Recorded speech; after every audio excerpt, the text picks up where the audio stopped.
So good morning. Thank you so much for joining us today. My name is Gracie Simoninger, and I'm the president of the Downtown Council of the JAX Chamber. I want to remind everyone that we are recording the session today. The recording will be available for our new Downtown Council podcast. If you haven't already, search the Downtown Council on your podcast provider and hit subscribe. I also want to give a brief shout out to all panelists and participants who were a part of our health equity discussion last week. It was truly incredible. I want to thank Downtown Council member Anne Marie Knight and board member Benjamin Alcorn for all their efforts to make last week possible. I want to also give a brief overview of Downtown Council if you are new to us. We are one of 8 chamber councils, and simply put, Downtown Council cares about the future of our city. We represent Jacksonville's business community, including major corporations, growing businesses, and startups. Our goal is to connect one another so that downtown and greater Jacksonville will thrive and prosper. We also pride ourselves on keeping you informed of local business and civic issues by bringing top-tier speakers to our meetings.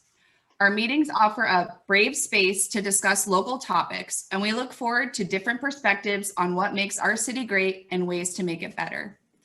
Today's speakers are Nate Monroe of the Florida Times Union and Obi Umunna with Umunna Legal Group. They will be speaking on local journalism and its effect on business. I also want to share a few things that are new to Downtown Council in 2021. We extended the length of our morning meetings to include a breakout session for more networking discussion. We hope you'll be able to join us from 9 to 9:15 to do that today. We also are going to incorporate quarterly in-person networking meetings and hope to gather next month for a downtown walking tour. More information will be out soon. Also, currently in the works is a monthly informal downtown fit club meeting at the chamber downtown and going for a walk, run, jog, bike along the Riverwalk together. We're lastly, and most importantly, committed to building a diverse board reflective of our community and look forward to working with others to accomplish that. We also love feedback. So if you're new to the council or been a council member for a while, let us know what you would like to see, and we will do our best to make that possible. I also want to mention that I'm a volunteer and the entire board of the Downtown Council are volunteers. So if you are a Downtown Council board member, will you please wave to our attendees this morning and say hello and good morning? Thank you so much. At this time, I will now recognize all new members of the Downtown Council.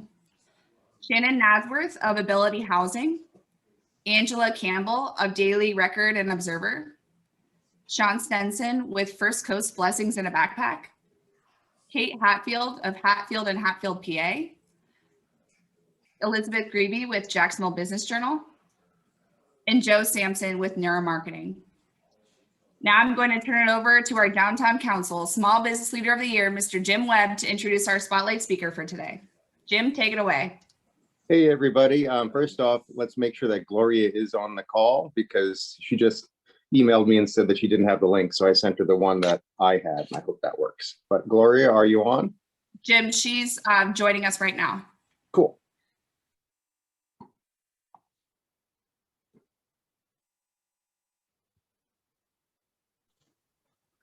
Very good. All right. Well, glad we could get you on, Gloria. Anyway, for everybody else, I'd like to read a little bit about Gloria. She started as a teenager working. She worked a variety of jobs to learn how to work hard and earn money. She started at Prudential Insurance at the age of 17, and she then left for 9 months to attend Associated Airlines School in Coral Gables, Florida, where she then returned to Jacksonville to work as a travel agent, which really wasn't what I guess she liked to do. So as she told me, she begged Prudential to hire her back, and she worked there for the next 23 years.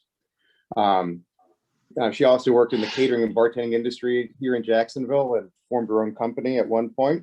And she also worked part-time for the city of Jacksonville, as she said, doing anything from ticket sales, parking cars, ushering events, and bartending events. And I think a bunch of us here in downtown Jacksonville can really see what that's all about. And she says, through all these varied jobs, I discovered that the key to success was to give the customer what he or she wants, and that prepared me for the next chapter in her life. In 1997, she went and studied for real estate and obtained a real estate sales license, and all the way up through a mortgage broker license, which anyone in the field knows is very impressive.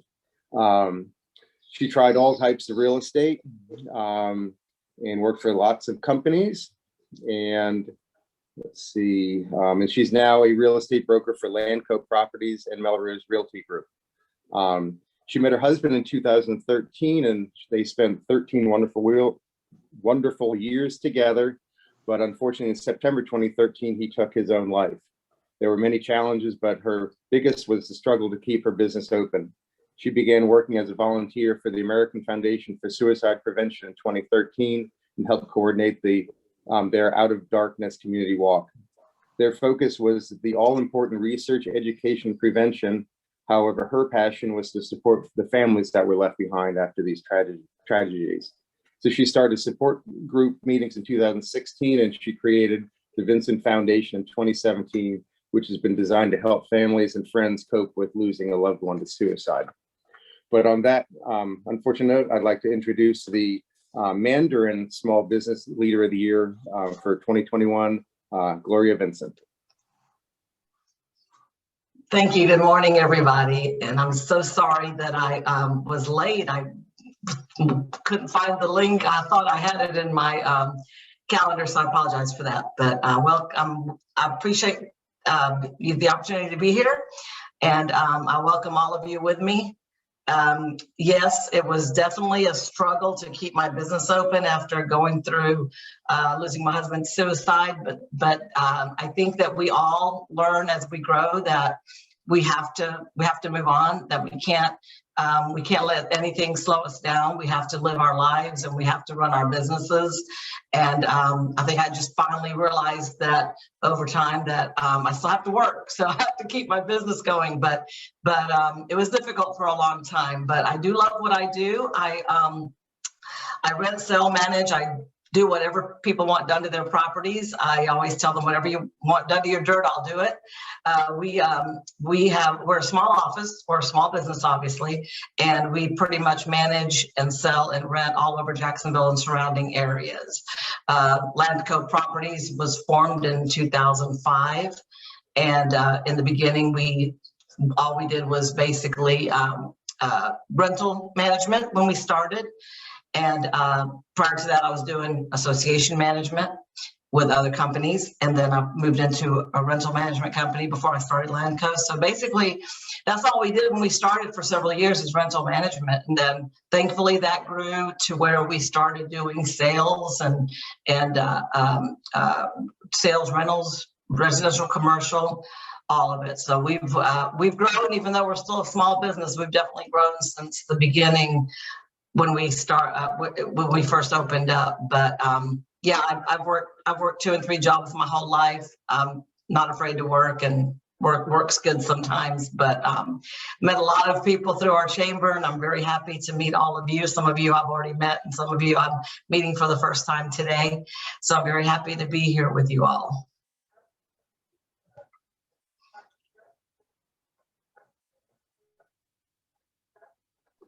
Thank you very much, Gloria. And I will now turn it back to our other co-host.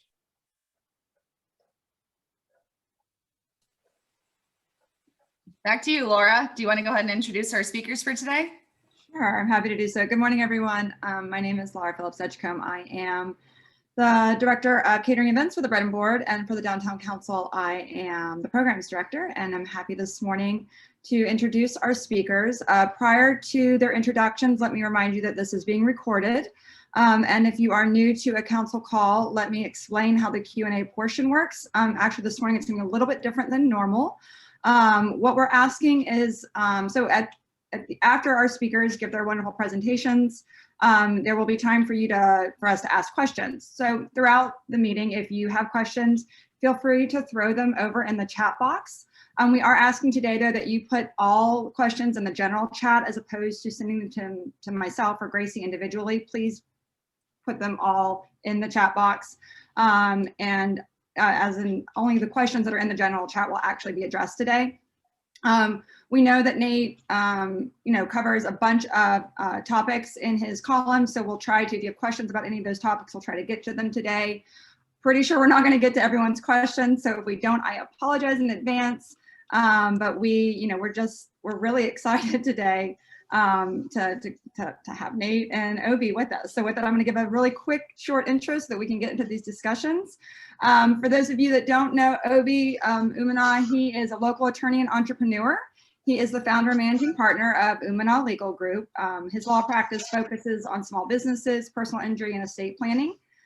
He also consults with politicians and works with groups to organize and motivate communities, which of color to vote, which of course we care a lot about. For any of you who are joining us recently, that's a big topic for us. He has worked with local politicians such as City Councilman Garrett Dennis, School Board Member Warren Jones, and State Representative Tracy Davis. He was one of the lead consultants on a campaign to defeat the attempt at privatizing JEA, which is a big win for him. He's a Jacksonville native, of course, and his alma mater is the University of North Florida. He currently sits on the board of Big Brothers and Big Sisters of Northeast Florida. He and his wife, Jane, organized the Duval version of the Black Panther Challenge, where they raised funds to take over 350 underprivileged kids to see the movie Black Panther, which I don't know if any of y'all remember that at the time, but it was so moving. And Obi, I'm gonna just, for 2 seconds, fangirl and tell you that that was probably one of the coolest things that I've ever heard of anyone doing in the city. And for those of you that don't know, he has a podcast called Why You Should Care. And he's actually had Nate come on that podcast. And the two of them together, I think, are a wonderful testament to open and positive discussions. And so we're looking forward to that kind of vibe today. For those of you that don't know Nate Monroe, I'm not sure what rock you're living under, but I'm really happy you're going to meet him with us today. He is a reporter and columnist for the Florida Times-Union, has been since 2013. He's covered City Hall, JEA, local politics in general for the paper's Metro News Desk. And then in 2019, he became a Metro columnist. He worked for newspapers in the Florida Panhandle and in South Louisiana prior to coming to Jacksonville, and graduated from Louisiana State University in 2010. While growing up, where he grew up though was in a suburb, Sidell, outside of New Orleans. He and a team of Times-Union reporters were the first to uncover the sham charity with ties to former U.S. Representative Corrine Brown, which was ultimately the centerpiece of a federal indictment and later her conviction on fraud and tax crimes. And he and his colleagues also produced a groundbreaking investigation into the flood risks associated with deep dredging of the St. Johns River. So nice, as we know, both Nate and Obi try to focus on all topics in Jacksonville, and we are looking forward to their discussion today. Like I said, we're going to be recording 1, 2. If you have questions, please throw them in the chat, and we'll get to that as soon as we can. Without further ado, though, Obi and Nate, good morning, and thank you so much for joining us. Hey, thank you guys. This is really great. Good morning. I am. This is my second time in the Downtown Council, and I feel like at this point I need to join. You guys are doing a lot of good stuff to get information out, so I'm honored to be able to come on again. And so I think what the plan is for this initial part is for Nate and I to kind of have a conversation similar to how we have on the podcast. I'll start off with a question, ask it to Nate, and then we'll kind of both discuss it, and then we'll go through a few questions. And I picked some questions I feel like you guys would want to hear, at least in general, and then we'll leave it open to really get to your questions as well. I think that's as important. So my first question to you, Nate, is, we read your articles, we read your columns. Why do you hate Jacksonville so much? Why do you hate us? Oh, that is like such a that's the gotcha question of the moment.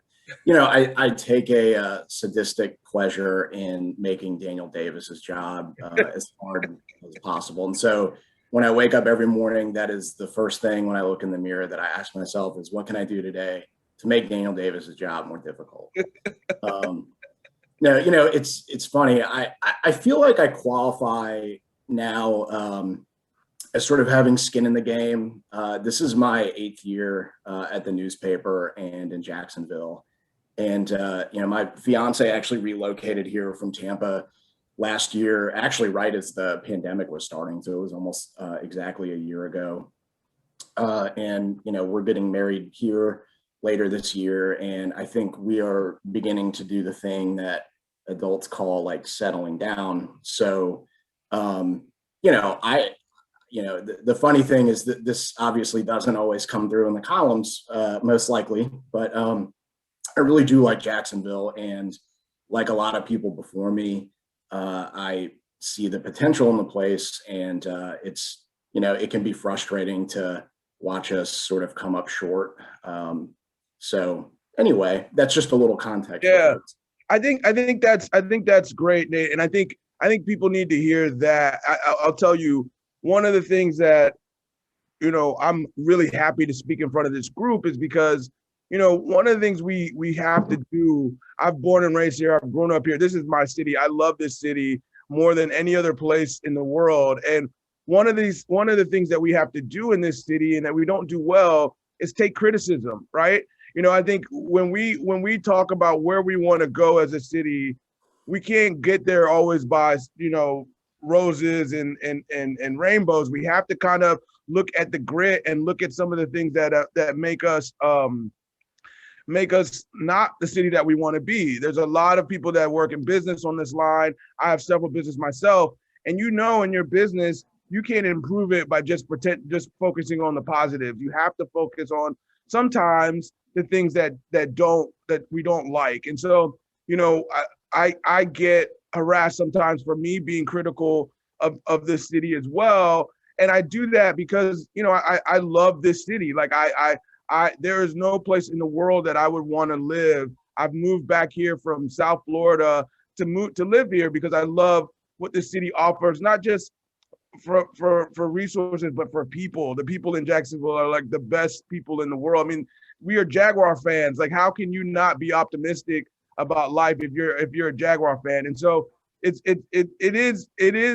is some of that, that criticism that we get sometimes for saying something bad about the city, but that doesn't mean we don't love the city. That just means we'll see it better. So next question for you, Nate, is what do you think people commonly get wrong about the media? We're in a very highly polarized time with media, and I think you're speaking from the media side. What do you think people get wrong?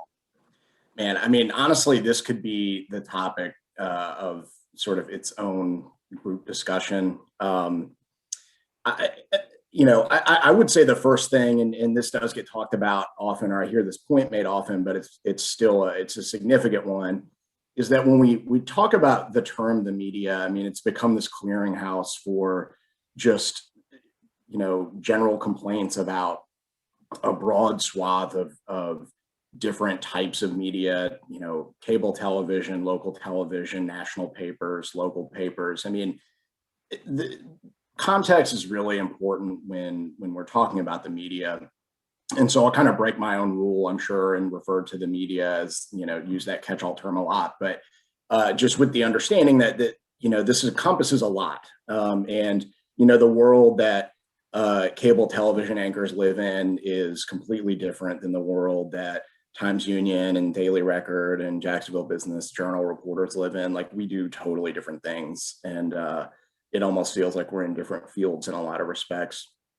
I guess the other thing I would say, and this is more just something I would ask people to consider, the media is also something that people tend to have very strong opinions about. But those opinions are also often very sort of self-contradictory. So when you're in journalism, you find yourself cornered by certain family members sometimes who like to lecture you about their view of the media. And I hear this sometimes that, the virtues of the give it to us straight, just the facts, that's all we want. Those family members are also often the family members who watch Fox News all the time, right? And whatever you think about Fox News, that is certainly not the just the facts kind of straight news. And so we are entering a world where viewer, audience, reader preferences are going to matter. Newspapers are relying less on advertising money and more on sort of subscription-based business models. Television through like streaming services is also going to rely more on viewer preferences. And I think there's a lot of uncertainty within the industry about, what that means and the implications for what it is that we do. And a lot of that is probably a bit above my pay grade, but that is just something to consider, that, what people say they want and what they actually gravitate toward are very often different.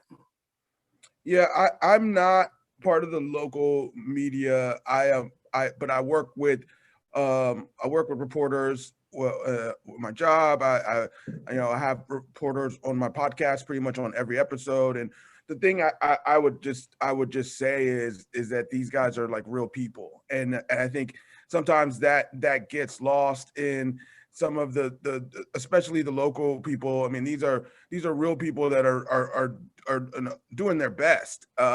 And there's this, for some reason, there's this, motivation that all of these guys have an agenda, and that's just not the case if you actually know these people and work with these people. And so I see that a lot, as well as feedback is there's this magical agenda that these guys are pushing out, and a lot of times that's just not the case. They're just covering the story the best they can. I would also say, not to dwell on this question too long, but I think there's some important stuff here.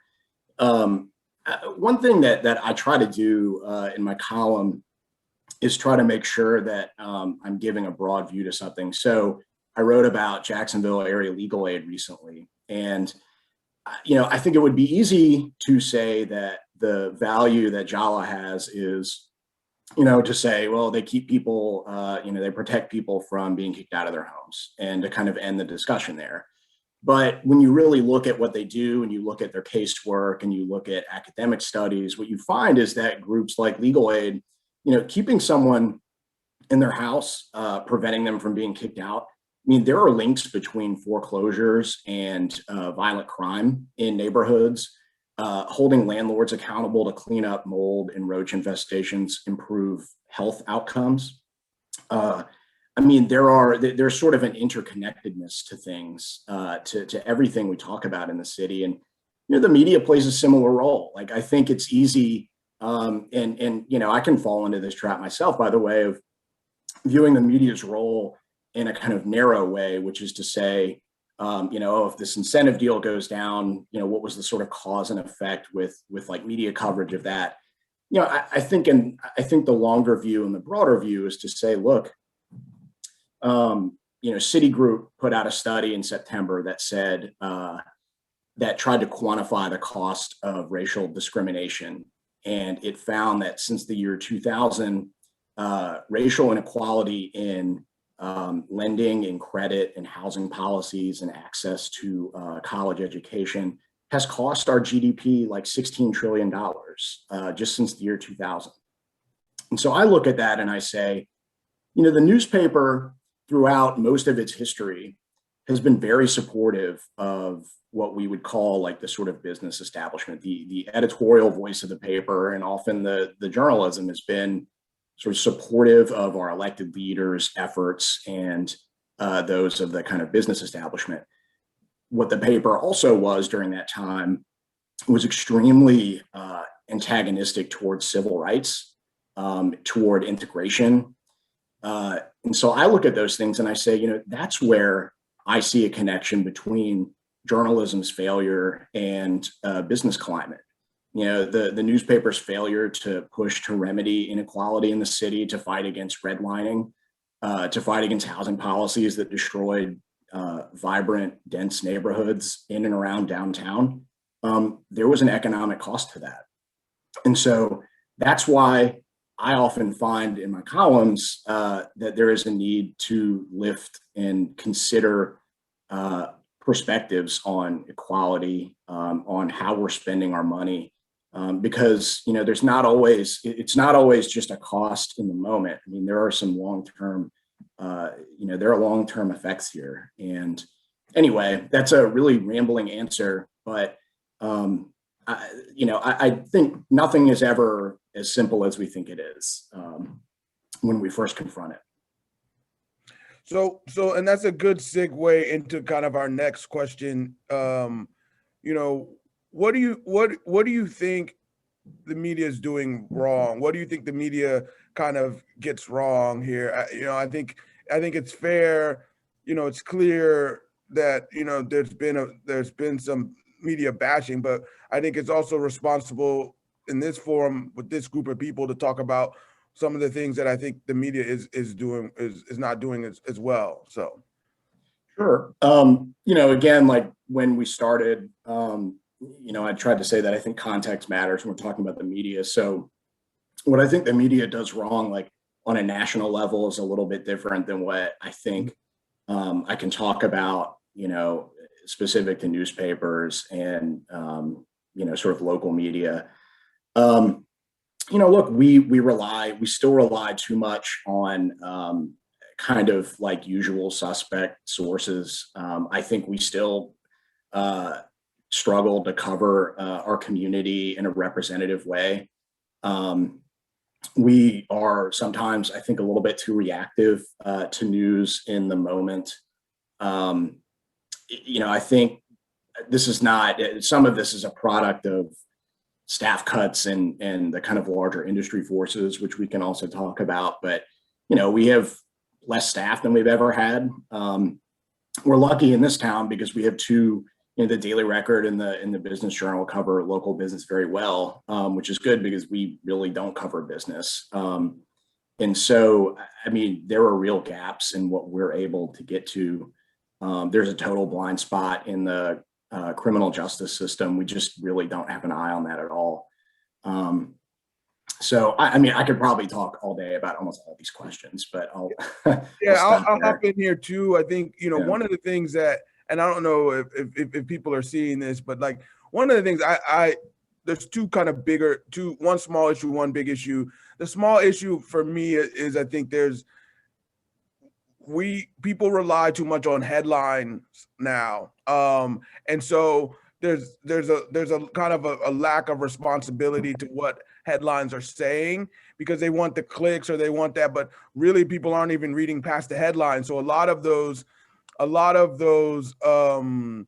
stories are really just headlines. And so, what I'm seeing is the headlines are being more salacious, but when you open the article, that's not there. And so I think there's a little bit of responsibility there. But the biggest issue, I think, not just here locally, but nationally, is the lack of diversity that we have in covering the news. You know, we tell stories from the gaze of our experience in our life, and a lot of people have not experienced the things that, you know, an African American or another minority or a marginalized person has felt, but they're telling those stories, and sometimes those things get lost. There's context that's lost. There's a lot of that's lost in that, and there's just an overall lack of diversity. And I've spoken about it here locally, and I know the Florida Times Union has they don't hire the reporters have spoken on it, and and we do need to work on,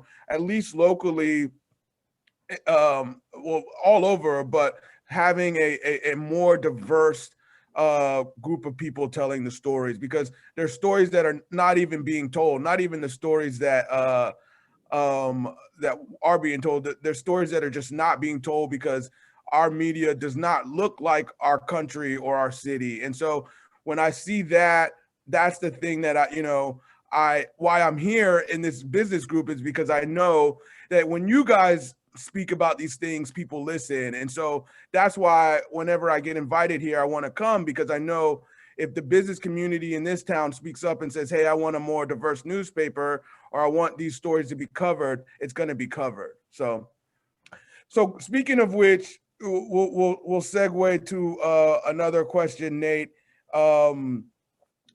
You spoke about, cuts and things of the new staff. What is a story that you wish you had time to devote more energy to? What's the story that you wish you had the time to tell that you haven't been able to really tell so far?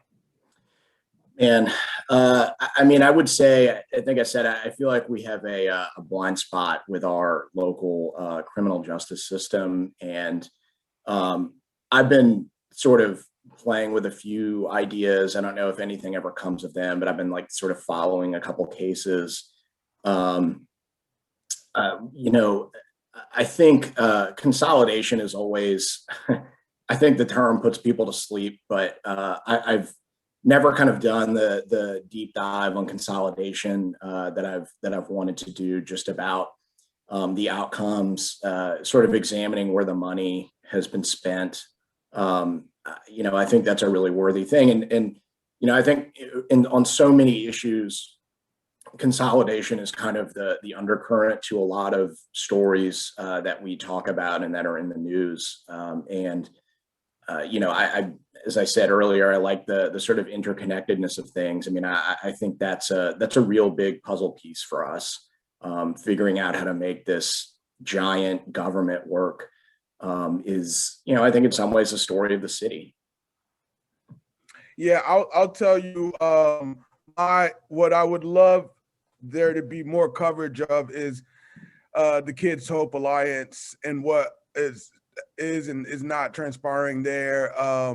You know, obviously, if you follow that story and what was going with Kids Hope Alliance, there's a lot that happened behind the scenes, and then there's also the story of, is this program really working the way it's supposed to be? And so, you know, that's a story that just hasn't really been able to be told, because there's been so many other scandals that have kind of moved to the forefront. But I you know, when we talk about this community and what we're going to do and how we're going to improve it, you know, Kids Hope Alliance is a huge part of that, formerly Children's Commission.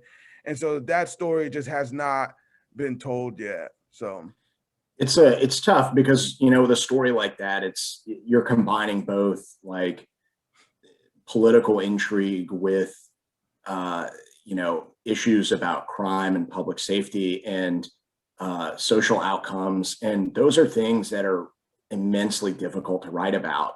They take, you know, I mentioned really briefly earlier, I think one of our weaknesses is that we're too reactive, and I think part of that is a product of just not having a huge staff. You know, with a bigger staff and more time to kind of look into things, like figuring out if a program is having a tangible effect on crime is like a big lift. I mean, that is a hard case to make, and, you know, takes like some rigorous data analysis. You've got to kind of dive into specific cases and get on the ground. I mean, that's like a year, multi-year type project. And so that's what those are the things that I think we miss, and that we're, you know, less and less able to do with fewer staff members. You know, and I don't mean to attribute all of our weaknesses to just staffing issues, but I mean, that really is a big one for us.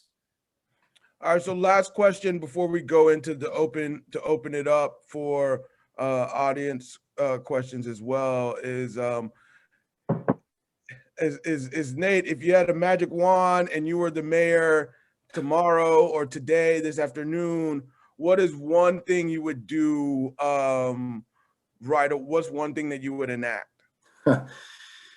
Oh man. I mean, the reason I'll never be in elected office, like, man, I would, I mean, give me all the tax increases. Like, I think the city is just so systemically underfunded, and I think we are really badly starved for revenue. You know, local government has really only a few ways to help people, and unfortunately, they involve spending money, and we just don't have a lot of money to spend.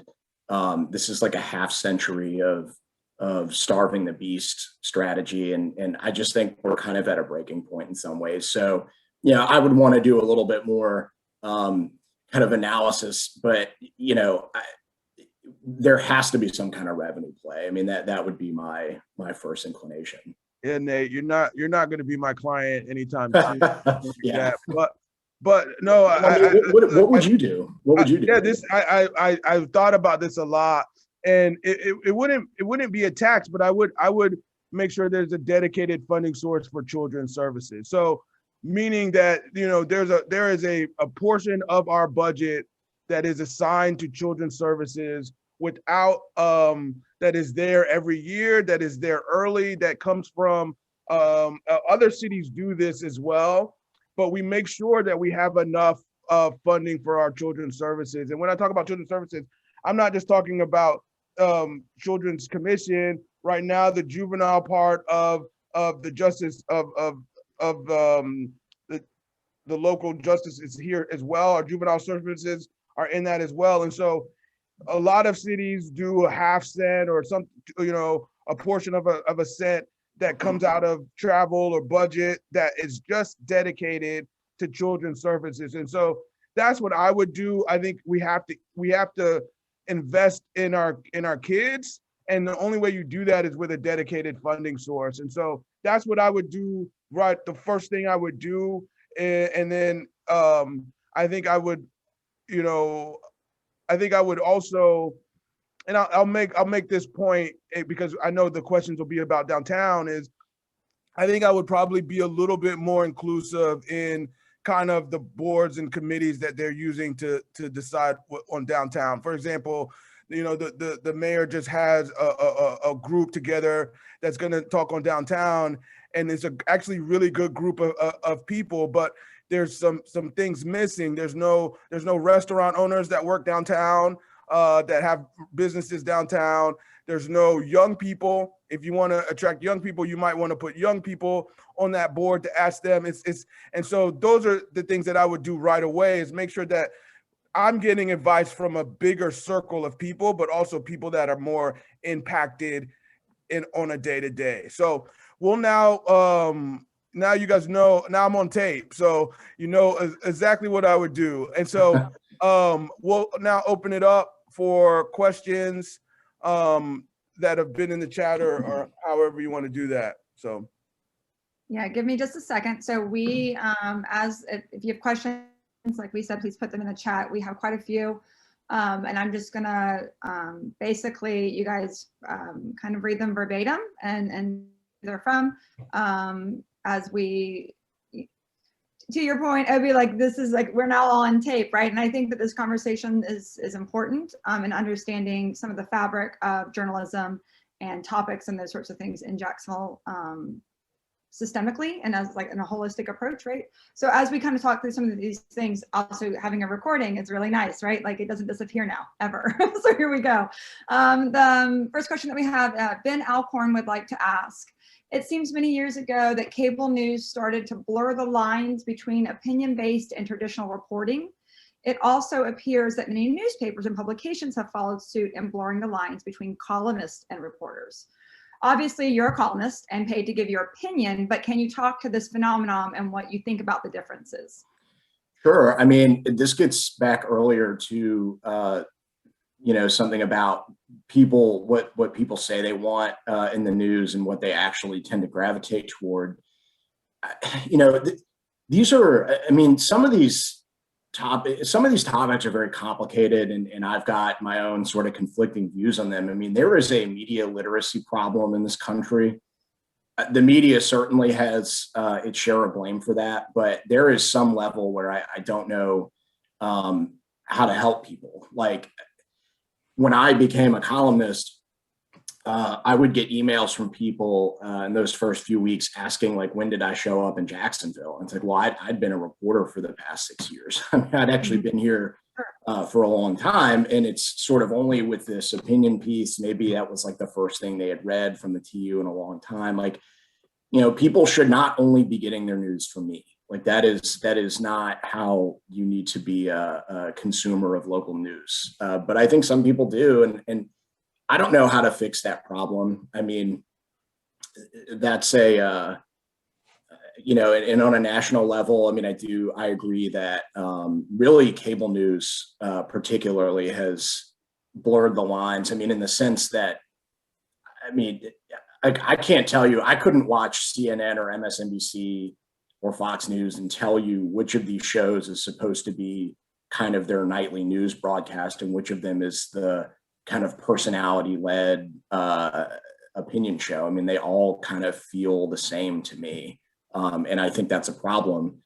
I will also plug newspapers here and say that there have been some academic studies that show that in the years after newspapers disappear in cities, there is a measurable decline in civic engagement. There are fewer people who tend to run for local office, and there is actually an increase in partisanship because people are relying more on national news and on social media for their information and less on local news, where I think even when we disagree pretty solidly on issues like, there's no Republican and Democrat side to like Lot J. I mean, if you tried to fix that, if you tried to fit that into some partisan box, like you'd be in kind of a weird place. So, I think that is a real problem.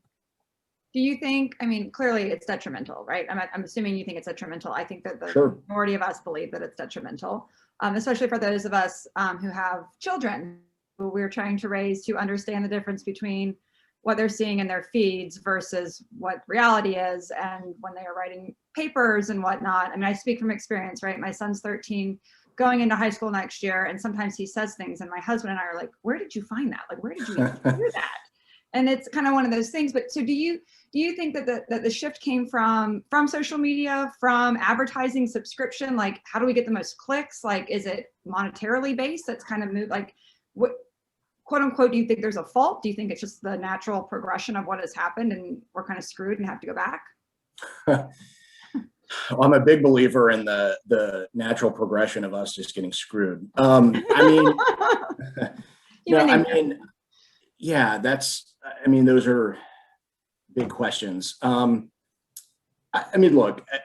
without a doubt, as I said, I think the media bears some responsibility. I think that like national news outlets figured out that it is very profitable to cater to a more niche audience instead of trying this, more traditional 20th century approach, the kind of Walter Cronkite model. Right. Although, by the way, just Walter Cronkite again on what people say they want and what they want. The big thing that everyone remembers about him is when he declared that the Vietnam War was lost.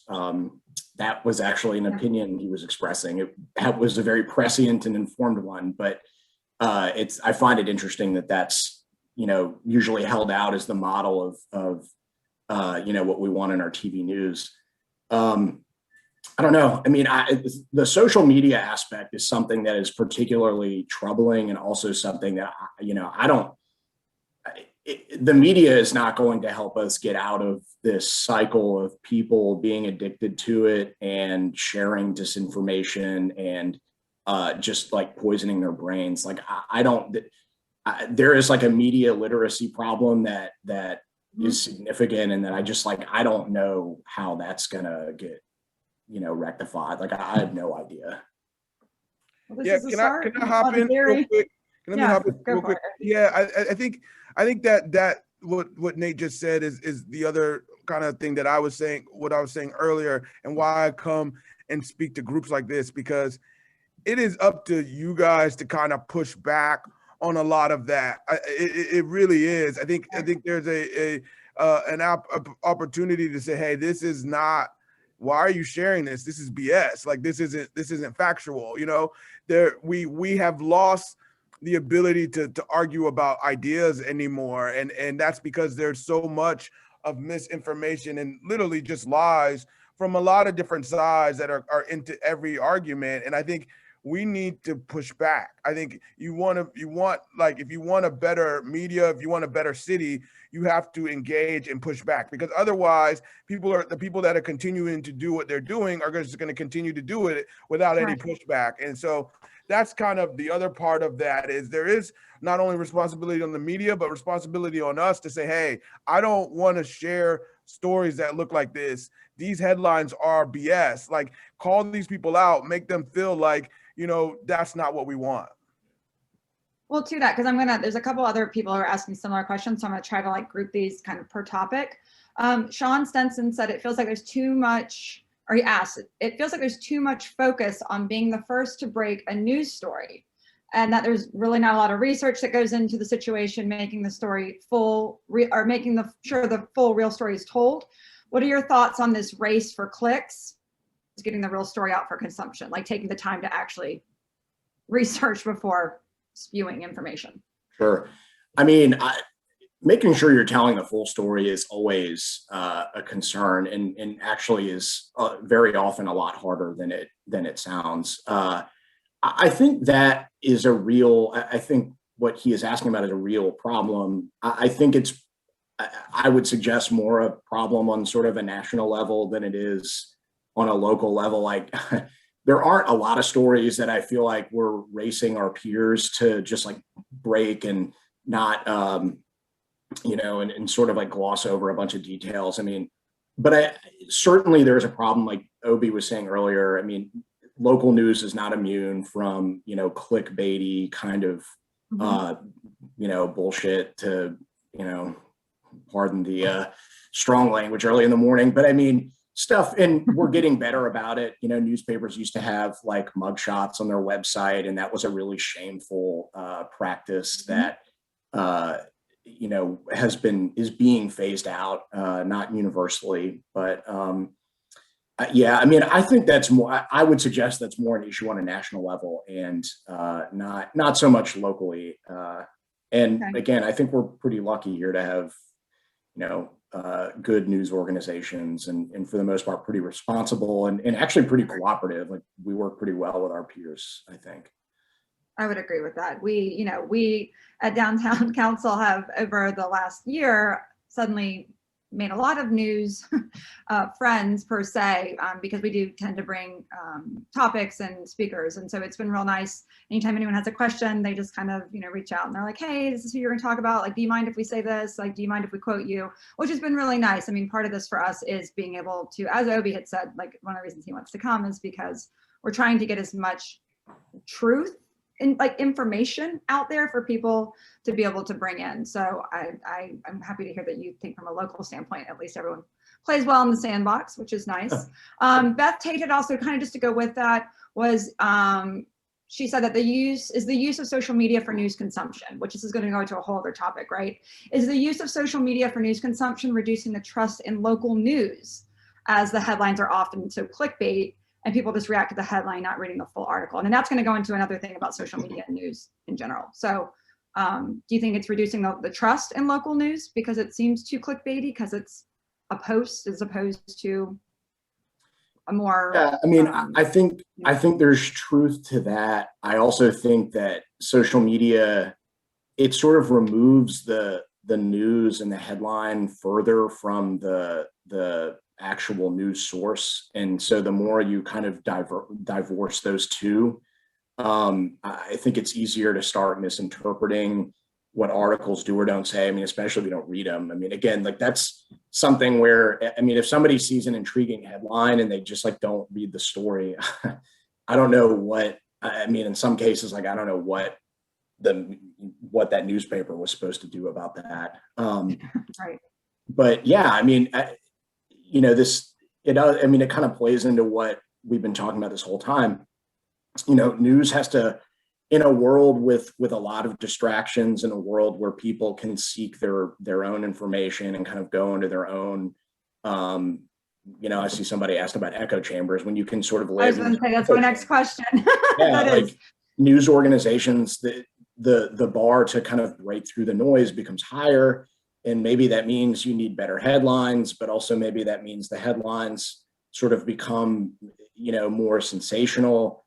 And then maybe those power, tweets that are, like I said, get more and more divorced from the news source. I mean, there's just this kind of vortex that, again, like it's just stuff that's really complicated. And unfortunately, I don't have the answers, and I don't think really anyone does. So one of the things too, I think is interesting about social media and news, and really just speaking from another viewpoint, is social media makes it a lot easier for news to spread, right? I like before you had to that you had to go and get a newspaper and read it, right? Like, not everybody can afford a newspaper. Not everybody has the news on at 6 o'clock, right? There's an ability there and a benefit, especially to marginalized people or people that are poor, to be able to get news that they weren't able to get in the past. And I think, I think there's a lot of negatives to what we're seeing. I don't want to leave without people kind of realizing how much it's been helpful to have more openness in the delivery of the news to people. Sure. For sure. And I'll say, the odd thing for not just us, but I think pretty much every newspaper in the country, we have fewer paying subscribers than we've ever had, but more people see our stuff than they've ever seen. Like, our reach is bigger. It's just not being monetized the same way or at all. So, it's just sort of this like cruel irony in a way, but, it's nice to know that, more people read, but yeah, that comes with some downsides. Well, and that's a topic that we there's a group of us, it's like we talk about, I would love to know who actually pays for their news. Like, we pay for, I say we, my husband, we pay for our articles, we pay for our news, regardless if I'm reading it on, if it's coming in an email blast, morning, noon, and night, but we pay because we realize that we got to pay someone to do the job to find the news, right? And to relate the news. So I think it's, that's probably a whole other side tangent, but the idea that we all should be paying for our news, that we should be paying for the people whose job it is to report the news and to give it to us, because that's not what we can go and do. That's how we get our information. So that's a whole other side tangent. I do want to move to a question from Siobhan Steele. She said, what are your thoughts on on the conversations happening to bring back the Fairness Doctrine? And let me tell everyone what the Fairness Doctrine is in case you don't know. It's a policy that requires the holders of a broadcast license to both present controversial issues of public importance and to do so in a manner that was honest, equitable, and balanced. So what are your thoughts on bringing back the Fairness Doctrine, especially coming out of this election year nationally and then going into elections that we're going to be having locally? Yeah, I can appreciate the reason why someone might think that would be a good idea. I think that is like a regulatory tool I think that's like taking a musket into, modern warfare, limiting even if this were possible and even if it survived court scrutiny, and I'm not sure it would anymore, I feel like, so you get television to, have to sort of comply with this. As we've just been talking about, social media is this Wild West, disaster, and that Fairness Doctrine is not going to have any effect on that. I'm really skeptical about something like that. And I'm not even sure that's I don't love the idea, and maybe this is just my own sort of industry bias, but I don't love the idea of any particular regulation that says news outlets have to do X or Y, particularly content related. So I'm just really skeptical of that. Okay. Well, then, since we're talking about controversial issues of public importance, let's talk about, so from Bill Hoff, a number of past and present local elected officials and their staff have had unprofessional, controversial exchanges on social media. What are your thoughts on our local leaders' use of social media? It's interesting. It's job security, I guess. There's that. Yeah, that's one of those things where, I laugh because, I hear complaints sometimes about people complaining that, the newspaper or other local media, all they do is highlight the bad and gosh, what we're doing to hurt people. But I can't imagine it helps business recruitment to have our public officials literally actually on social media, bickering with each other. So yeah, I don't know. I think it's really strange. I've never seen anything quite like that before. Yeah, I'll hop in. Obi, you want to add to that? Yeah, I'm sure. Yeah, I'll hop in. No, I listen. Social media is a powerful tool for politicians, and I think it's important, right? I think it's a very easy way to get information out quickly. And with times, especially like during COVID and with vaccine updates and hurricanes and stuff like that, I think it makes a lot of sense to be able to have that outlet. But I also think, there is a, people also are using it to know what tone of politician you are and what you're for. And even more now in this world, which I don't always agree on, is that people want to have a statement for everything that is happening through social media. And I think, I just think people, if you're a public official, I think you just need to be wary that is a tool, but it can also be a weapon. And I think you just have to be careful with what you do. So it sounds more like it, y'all are, and I think that this is also probably kind of the opinion of most, is that, you have a social responsibility when you are in office or in anything that you do, right? In any job, it's not just our elected officials. You have a social responsibility to do certain things or to not do certain things, and how you choose to do that. You know what I mean? Like, that is kind of on you. I do think it's interesting though,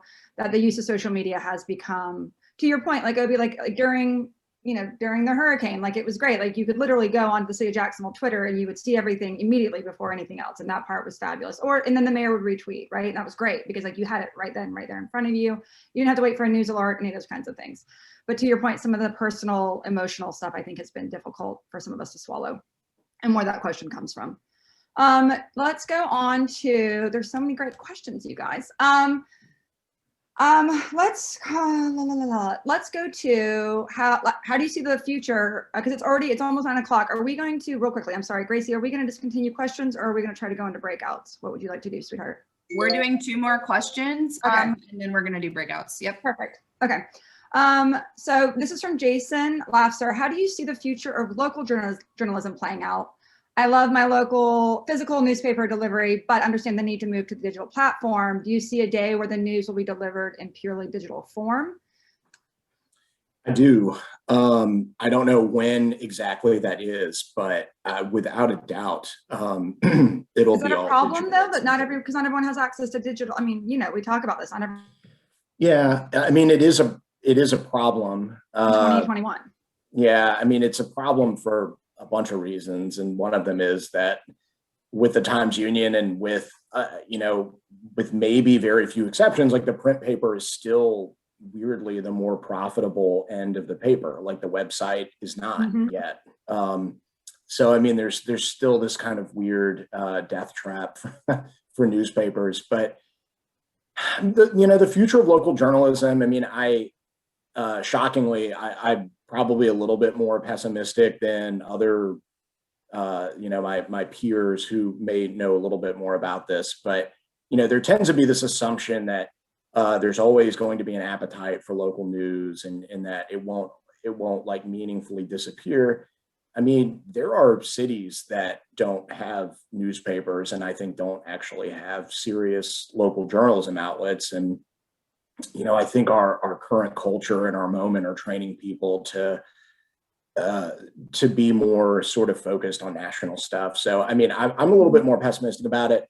I do think there are some promising models. There is a kind of a turn to a more nonprofit model for local news. Right. Yeah, I was going to say, Nancy Palace. Yeah. Comment on those. Those are promising. Nonprofit model of a newspaper. What does that look like? Yeah, I mean, there are some promising groups that are trying it. It is not really something on a local level that has existed long enough to know how sustainable that's going to be. And look, a nonprofit model would require donors, and there is a dog bites man quality to journalism. And in this town, I feel like things tend to very often be sort of transactional. And so I don't know how a donor funded kind of nonprofit would work in every city. But that is probably the most promising kind of alternative model going forward. And there are some examples of it, but like I said, I think 5 years from now, we'll know if that's something that'll work. Yeah, Nancy had noted that the Tampa Bay Times is a nonprofit model, and so is the Daily Memphian. So I don't know, Obi, did you have any thoughts on moving towards a nonprofit model or anything No, actually that we no. talked about? Not really.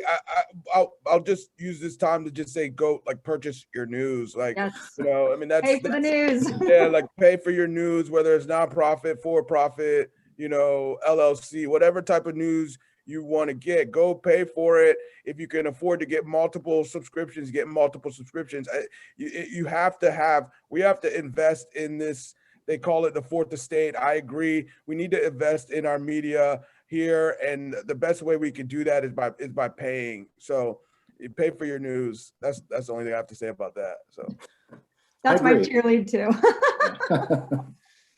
That's a big one for me. Okay, you guys, so we are always very mindful of time, and it's 9:03. So what we're going to do now is one, I'm going to thank the two of y'all. You know, yes, I see people clapping. It's always wonderful to have, I don't even know. I don't have the words. I'm like losing my mind right now. Just thank you guys. Obi, Nate, thank you guys so much. Like, I wish we could continue this conversation all day. It's kind of one as we knew that we would want to talk forever, and unfortunately we just can't. So we're going to move into breakouts. If you guys want to stay on and go into a breakout, that's awesome. If not, we respect your time and we understand completely. To that, I look forward to having conversations with you guys in the future, especially as we kind of move forward with some things. You know, that we're trying to do as well and trying to help downtown. And we as a council and from the chamber side really appreciate y'all coming and speaking with us today. And next time I'm coming with the breakfast when you guys have the breakfast. Right? Obi, I told you I will give you breakfast. and of course the chamber invites me and Nate the day that they're not offering, but we're not going to. Just come my bread. I'll give you lunch. I promise. Well, thank you. Thank you guys so much. I was just say thank you guys for having us. This was a lot of fun, and I'd be honored to come back and do it again at some point. Oh, you're coming back. Don't worry. You're coming back. All right, I'm gonna turn it over to Gracie. Gracie, you can take us out. Sure, awesome. Thank you again, Obi and Nate, for joining us. What incredibly insightful conversation. I've learned so much. At this time, I'm going to ask Amanda Patch at the chamber to put us into breakout sessions.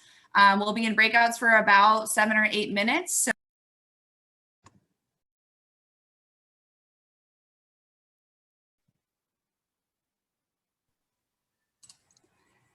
hey everyone, good morning. I think we are all back from our breakouts, so I'm just going to make a few quick last minute remarks before we adjourn for today. Thank you so much for being a part of today's meeting and for sticking around for the breakout session so we could get to know each other better. Please join us Friday, March 19th. We're doing another Zoom at 8 a.m. featuring a representative from Downtown Vision to talk about the JAX River Jams concert series that's coming up in April. And we're also going to hear from John Falconetti about the Boss of the Sauce event that's also in April. You can visit downtowncouncil.org to sign up. And don't forget to subscribe to our podcast. You can search any of your podcast providers for the Downtown Council. Other than that, I hope you have a great day and a wonderful weekend.